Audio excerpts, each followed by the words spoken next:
안녕하세요 여러분, 놀라운 비즈니스 스쿨입니다. 오늘은 정부가 지난 8월 30일 발표한 스타트업 코리아 종합 대책의 내용을 간단하게 요약해서 전달드리도록 하겠습니다.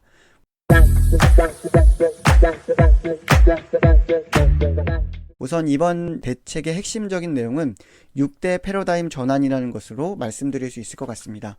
총 6개 분야에서 정책의 패러다임을 바꿔보겠다는 건데요. 어떤 것들이 있는지 하나씩 살펴보겠습니다. 우선 정책 지원 대상을 기존에는 국내 기업, 그러니까 국내에서 창업한 스타트업에 한정해 왔습니다.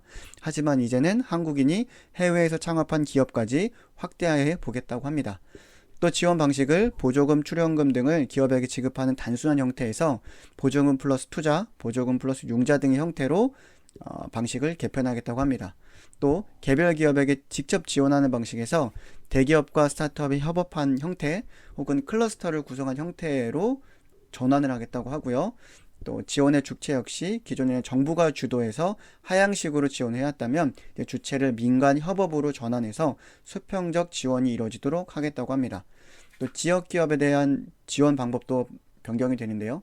기존에는 지역 산업과 무관한 형태로 지원이 되어 왔는데 이제는 지역 산업과 연계되어서 사업을 하는 방향으로 정책을 전환하겠다고 합니다. 또 창업자를 위한 공간 역시 기존에는 물리적 공간을 조성하는 데만 초점을 맞췄다면 이제는 물리적 공간 플러스 가상 공간을 조성하는 방향으로 정책을 확대하겠다고 합니다. 자, 그럼 세부적인 내용을 하나씩 살펴보도록 하겠습니다. 자, 우선 과감한 글로벌 도전과 글로벌 창업 허브 조성이라는 파트에 대해서 한번 살펴보도록 하겠습니다. 이 분야의 정책은 한국인이 창업한 해외 법인에 대한 지원 근거를 마련하고 글로벌 팁스를 신설하겠다고 합니다. 또 2024년 10월까지 글로벌 펀드를 약 10조 원 규모로 조성할 계획이고요.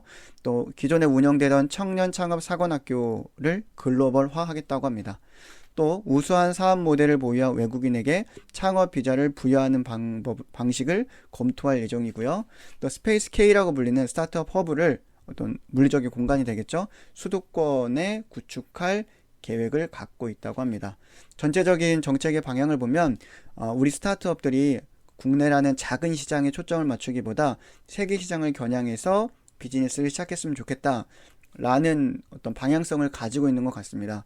이런 방향성을 인식하고 있다는 것만으로도 굉장히 나쁘진 않다라는 생각을 하게 되는 것 같습니다. 자, 두 번째는 벤처 투자 민간 전환 촉진 및 새로운 창업 지원 방식입니다. 2027년까지 민간 합동으로 스타트업 코리아 펀드를 약 2조 원 규모로 조성할 계획이고요.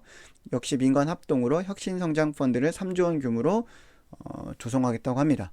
또 은행의 벤처 펀드 출자 한도 자기자본 비율을 1%로 확대할 예정입니다. 현재는 0.5%입니다.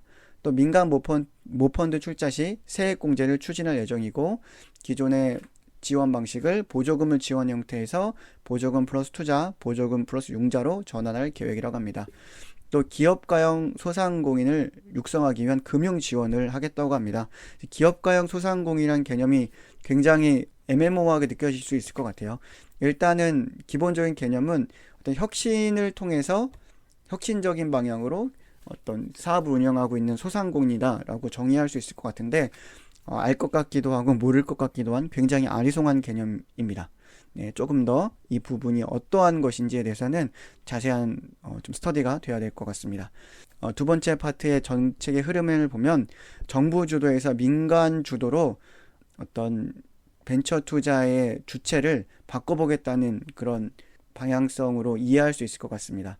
그런데 벤처 투자가 정부 주도에서 민간 주도로 바뀌어야 한다는 내용은 그동안 업계에서도 많이 나왔던 의견이고요. 그러한 방식이 조금 더 효과적이다라고 많은 분들이 생각해왔던 것이기 때문에 그런 관점에서는 이런 정책의 전환이 나쁘진 않다라는 의견도 많이 있는 것 같습니다. 하지만 전환의 시점이 왜 지금인가? 현재 글로벌 환경과 국내 경제 상황 등을 고려했을 때 과연 꼭 이 시점에 이렇게 전환을 했어야 했는가에 대해서는 다양한 의견들이 존재하는 것 같습니다. 자, 세 번째, 지역 창업 클러스터 활성화 및 투자 환경 보완입니다. 지방 거점 도심 중심으로 핵심 권역의 스타트업 클러스터를 재구축하겠다고 합니다. 그리고 지역기업 대상 엔젤 투자 전용 펀드를 조성하고 지역 혁신 벤처 펀드를 2026년까지 약 1조 원 규모로 조성하겠다고 합니다. 자, 네 번째, 딥테크 기업 육성을 위한 개방의 혁신 활성화입니다. 오픈 이노베이션 플랫폼을 구축하고 대기업 스타트업 협력 프로그램을 확대하겠다고 합니다. 또 기술 탈취, 비용 부담, M&A 애로 등을 해결하기 위한 플랫폼을 구축하겠다고 합니다. 또 기술 혁신은 M&A 세액 공제를 확대하고 5년간 100억 원 이상의 투자를 받은 기술 기업에 대해서는 기술 평가를 완화하겠다고 합니다. 또 글로벌 혁신 특구를 도입해서 그 특구 내에서의 규제를 네거티브 규제 방식으로 전환할 예정이라고 합니다. 전체적으로 대기업과 스타트업과 대기업의 협력을 집중적으로 육성해 보겠다. 그 부분을 조금 더 확장시켜 보겠다라는 방향으로 읽히는데요. 물론 나쁘지 않은 취지라고 생각합니다만 이러한 방향으로 진행이 될 때 대기업과 스타트업이 과연 정말 진짜로 상생할 수 있도록 대기업과 스타트업이 상생할 수 있도록 꼼꼼한 정책 마련이 뒤따라야 할 것 같습니다. 자, 마지막으로 축적된 경험을 통한 도전적 창업 분위기 조성입니다. 기업가 정신 교과형 도서, 그러니까 교과서를 제작할 예정이고요. 고교 학점제 도입과 맞물려서 기업가 정신 과목을 인정 교과목으로 만드는 방향을 추진하겠다고 합니다. 또 대학의 창업 친화적 학사 제도를 도입하고 교수 연구원들이 벤처기업에 근무 시 휴겸직 제도를 확대하겠다고 합니다. 현재도 존재한 제도지만 조금 더 폭을 넓혀보겠다는 뜻이겠죠.